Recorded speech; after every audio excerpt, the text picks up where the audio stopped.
Halo semuanya, kembali lagi bersama aku Delvina Deladena dari Teknologi Rekayasa Otomasi dengan misi terakhir 00. Di video kali ini, aku mau membahas mengenai bahasa C++. Apa sih bahasa C++ itu sendiri?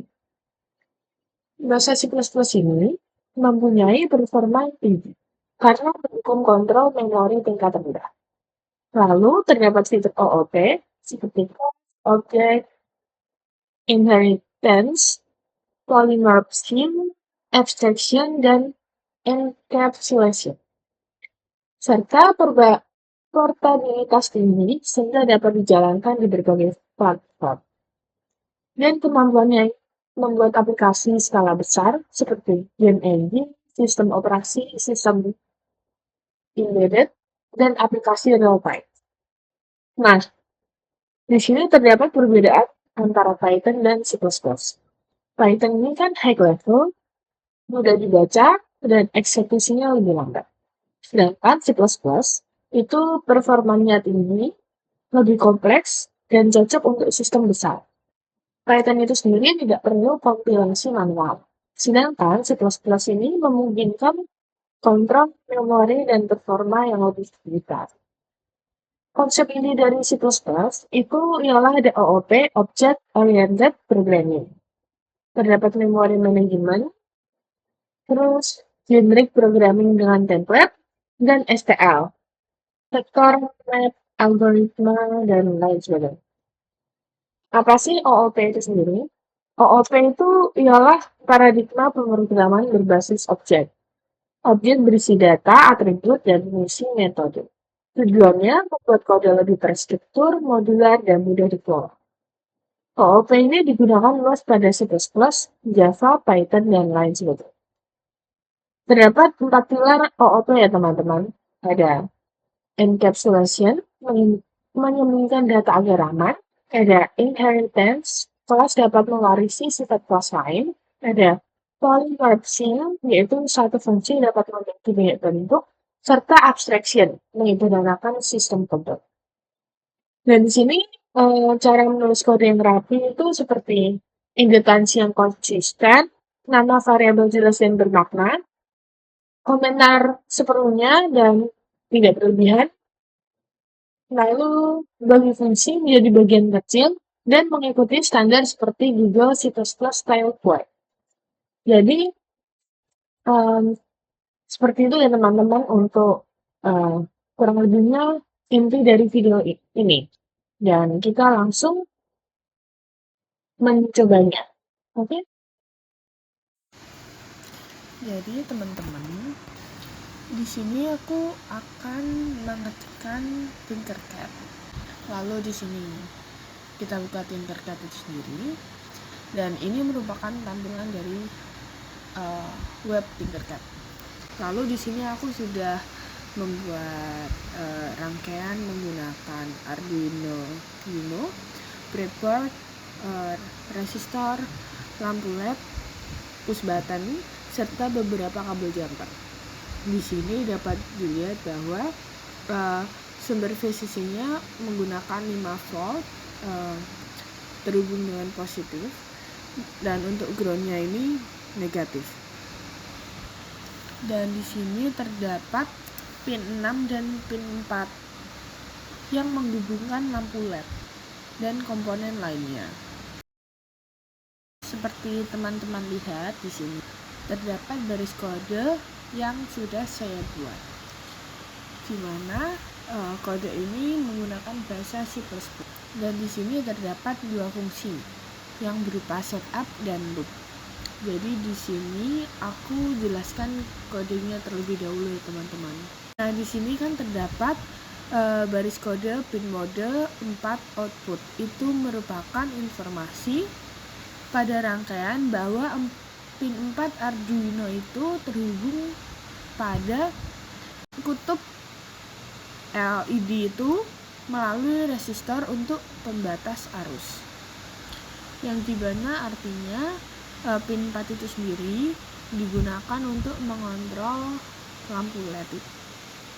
Nah, pin 4 ini diatur sebagai output dikarenakan Arduino akan memberikan tegangan untuk menyalakan lampu LED itu. Pin 4 ini bisa dibilang sebagai pin lampu LED.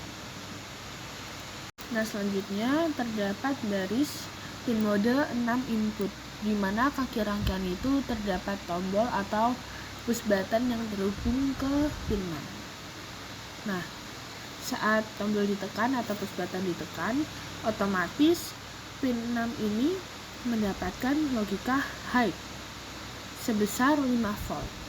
Saat push button tidak ditekan atau dilepas, maka pin 6 ini turun ke low melalui resistor.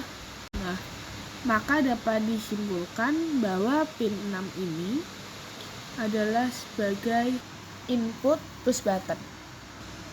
Lalu di sini masuk ke fungsi loop. Di sini kan ada kondisi if digital read pin 6 sama dengan 2 kali 1. Nah, maka pin 4 ini digital read pin 4 high dari baris kode itu fungsinya itu untuk membaca kondisi tombol, di mana digital read 6 itu membaca 1 atau bernilai high ketika push button ditekan, atau 0 dengan kata lain low jika ketika push button tidak ditekan. Di sini kan terdapat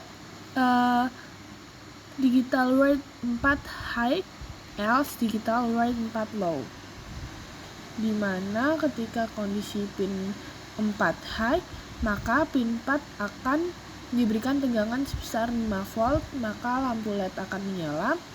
Sedangkan jika push button dilepas, maka akan diberikan nilai low dan atau pin 4 itu menjadi low, sehingga lampu LED itu akan mati. Jadi kesimpulannya, jika push button ditekan, lampu LED akan menyala. Jika push button dilepas, lampu akan mati. Begitu ya teman-teman. Jadi dapat dikatakan bahwa bahasa pemrograman C++ ini dapat diintegrasikan dan diimplementasikan dalam sistem hardware maupun microcontroller. Nah, itu penjelasan dari saya mengenai penjelasan implementasi atau integrasi bahasa C++ di dalam Tinkercad untuk microcontroller, yaitu seperti Arduino, ISP, dan lain sebagainya. Jadi di sini aku mau mencoba Blockly. Jadi ikutin terus ya teman-teman. Oh iya, jangan lupa disimulasikan ya teman-teman. Dan ini aku coba start simulation. Nah, jadi seperti yang aku bilang tadi ya, jika push button ditekan, maka lampu akan nyala. Lalu, jika push button tidak ditekan atau dilepas, maka lampu akan mati. Ya, sebenarnya cara kerjanya hanya seperti itu.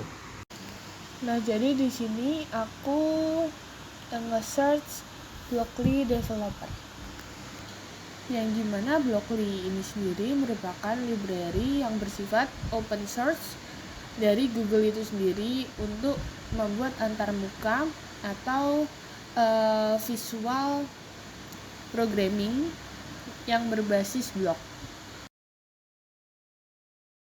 Nah, di sini terdapat penjelasan library Blockly itu menambahkan editor yang dapat disesuaikan ke aplikasi Anda yang menyajikan konsep coding sebagai blok yang saling terikat. Alat ini itu menghasilkan kode bersih dalam bahasa yang Anda inginkan dan memungkinkan blok custom yang disesuaikan dengan aplikasi Anda. Di sini kalian dapat melihat beberapa blok di layar ya teman-teman. Di sini ada set count to 1, repeat while, count, terus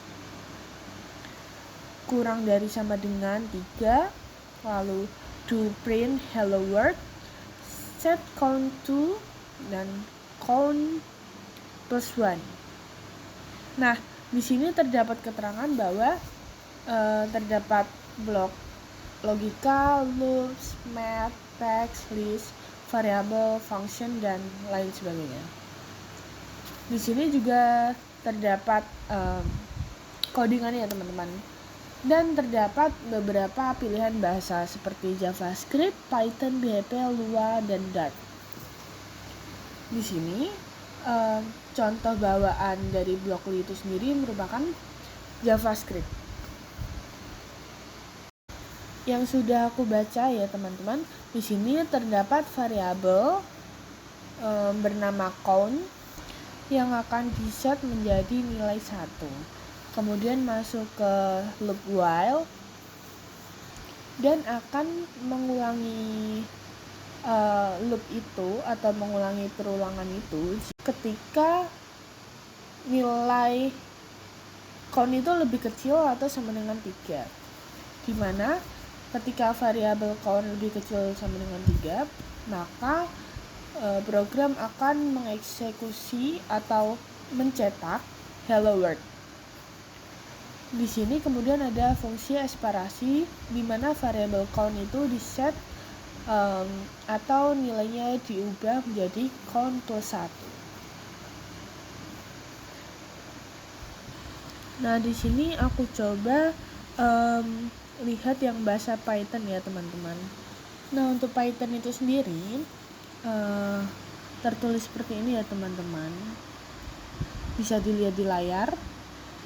Ya, sebenarnya intinya sama aja untuk mengeprintkan hello world sebanyak kurang dari sama dengan 3.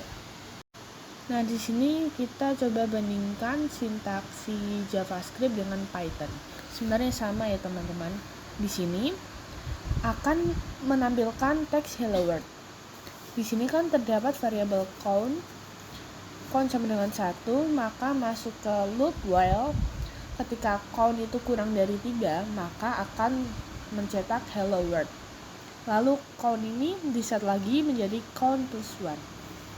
Nah, di sini langsung saja kita run yang menggunakan JavaScript. Nah, maka di sini akan menampilkan hello world. Nah, di sini kan nilai count-nya 1. Jika kita klik OK, maka dia akan menambah 1.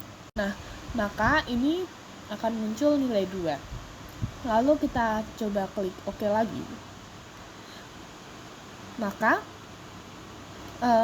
masih muncul ya teman-teman, karena kurang dari sama dengan 3. Lalu coba kita klik OK lagi. Ya, tidak bisa karena melebihi dari kurang dari sama dengan 3 ya teman-teman.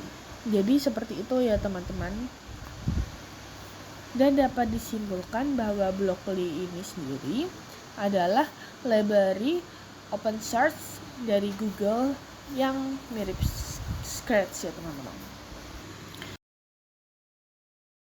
Di sini kan aku sudah mempunyai aplikasi VS Code itu sendiri, dan aku akan memberikan tutorial untuk menginstal compiler dan sebagainya. Nah, ini merupakan tampilan dari VS Code itu sendiri. Di sini kita akan menginstal compiler C++ itu sendiri ya teman-teman. Dan kalian bisa melihat aku menginstal itu sendiri ya teman-teman. Nah, di sini aku nge-search C++ in VS Code. Dan ini merupakan tutorial untuk penginstalan C++ for VS Code.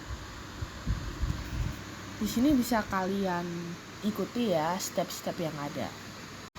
Di sini langsung saja kita coba penginstalannya. Teman-teman bisa menginstal ekstensi C++. Dan di sini aku sudah terinstall ya teman-teman. Nah, di sini teman-teman dapat mengecek apakah C++ ini sudah terinstall dengan baik atau belum.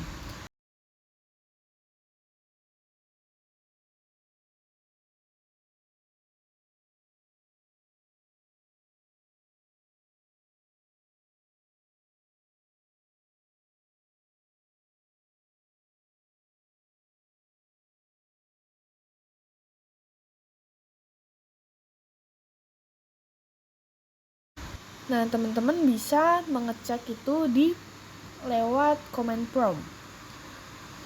Langsung saja kita ketikkan G++, strip 2 kali version. Maka akan muncul seperti ini ya teman-teman. Jika sudah muncul seperti ini, maka bahasa C itu sendiri compilernya sudah terinstall dengan baik. Di sini aku terdapat versi 15.2.0. Nah, di sini aku juga menginstal Code Runner ya teman-teman. Code Runner ini sendiri ialah ekstensi yang sangat berguna untuk menjalankan kode dari berbagai bahasa pemrograman secara langsung di dalam VS Code dengan cepat, tanpa perlu membuka terminal atau aplikasi eksternal. Lalu di sini aku akan menginstal MinGW itu sendiri ya teman-teman. Kalian bisa mengikuti step-step di sini ya teman-teman. Bisa dilihat.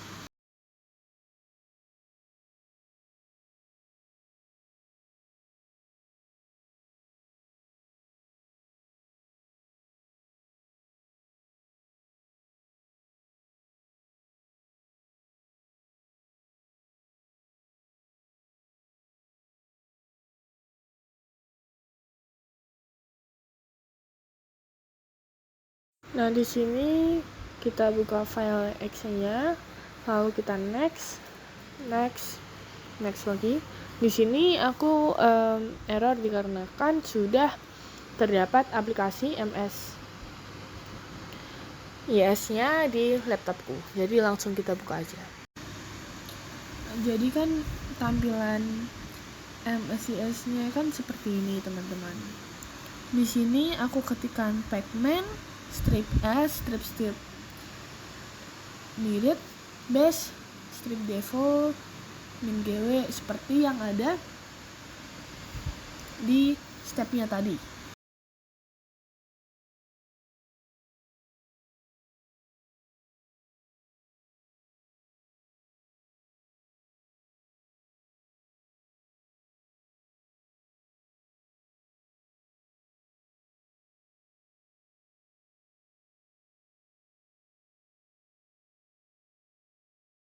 Langsung saja kita enter.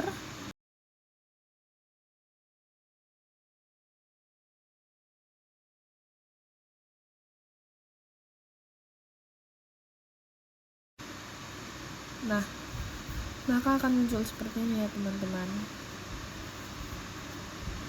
Itu dia menginstal package-nya. Ya, tinggal kita tunggu aja sampai proses installation itu selesai.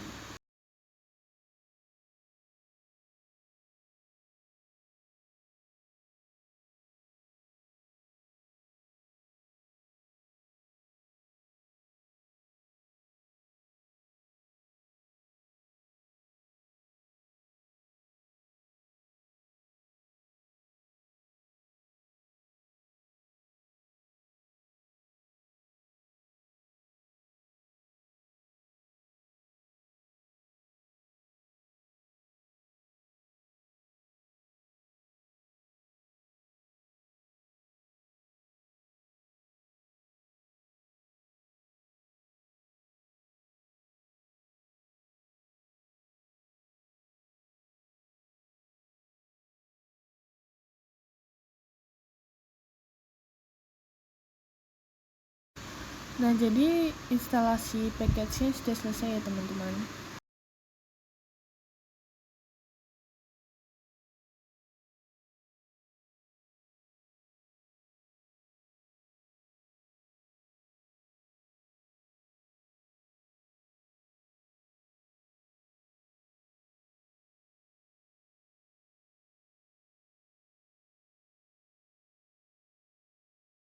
Jadi kita lanjut untuk step selanjutnya. Di sini kan terdapat path atau alamat min GW ini. Nah, jadi kan kita harus menambahkan path atau alamat min GW itu ke dalam folder. Untuk caranya kita buka settings, lalu kita search environment variable. Lalu kita klik ini, kita klik path, lalu kita tambahkan path baru untuk instalasi MS YS itu sendiri. Nah, jika kita menggunakan settingan default, maka MSIS itu masuk ke dalam folder si MSIS64 URCT64 bin. Lalu yang ini kita copy aja, lalu kita masukkan di sini. Lalu kita oke. Kita oke lagi.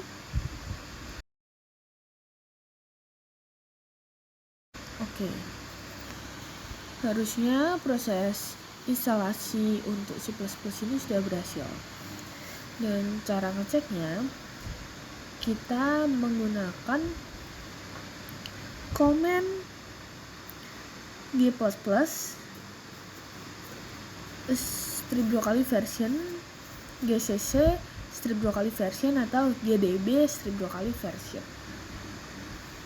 Langsung kita coba aja, kita ketikkan gcc strip 2 kali version, maka akan muncul kalimat seperti ini. Berarti itu sudah terinstall ya teman-teman. Di sini aku menggunakan versi terbaru, yaitu versi 15.20. Begitu teman-teman.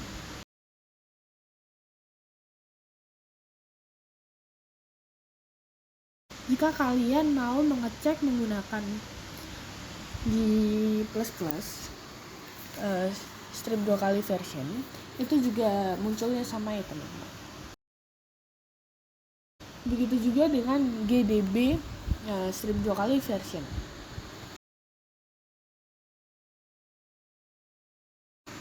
Di sini kan aku sudah membuat folder, lalu kita tambahkan file baru. Di sini aku tambahkan file bernama main. Jika Python itu kan nama ekstensinya TY. Jika bahasa C atau C++, ekstensinya itu CPP. Langsung aja di sini aku mau mengetikkan kode untuk penampilan Hello World sederhana. Di sini aku ketikkan kodenya terlebih dahulu ya.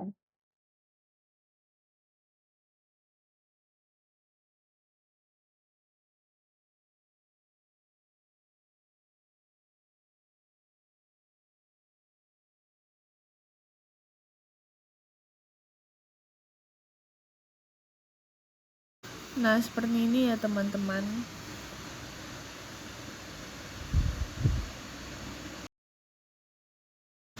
Di sini kan terdapat include IOStream, di mana kita mendapatkan library dari IOStream itu sendiri. Dan di sini using namespace std, jadi kita menggunakan namespace standar. Dan ini terdapat fungsi yang dapat dieksekusi dalam program ini. Jadi inti dari bahasa C++ ini sendiri merupakan seperti ini ya teman-teman. Nah, di sini aku akan menambahkan variabel berupa X.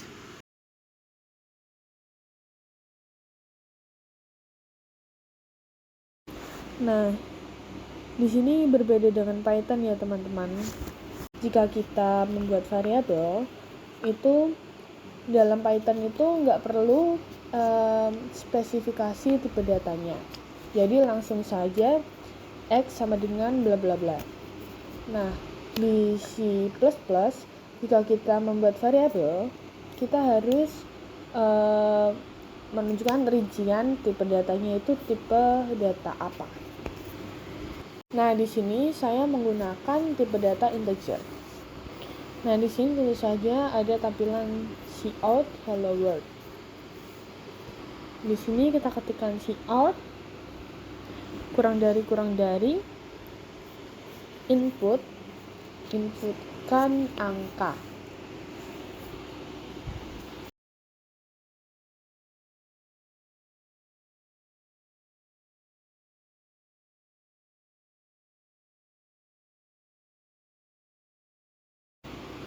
Nah, di sini jangan lupa kita ketikkan n.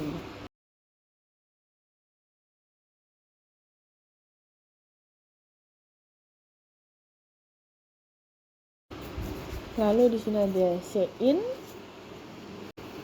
Lalu ada cout, angka yang Anda inputkan adalah NDL ini sendiri merupakan singkatan dari nline.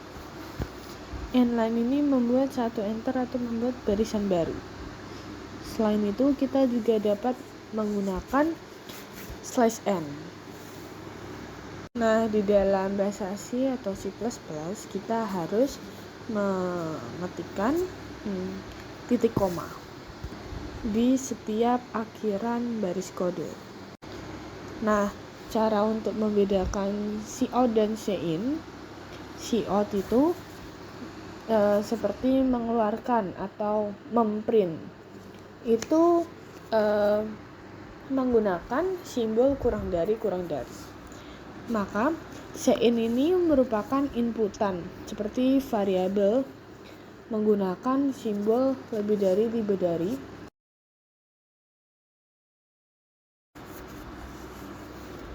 Jadi cout itu untuk keluar atau memprint, cin itu untuk inputan.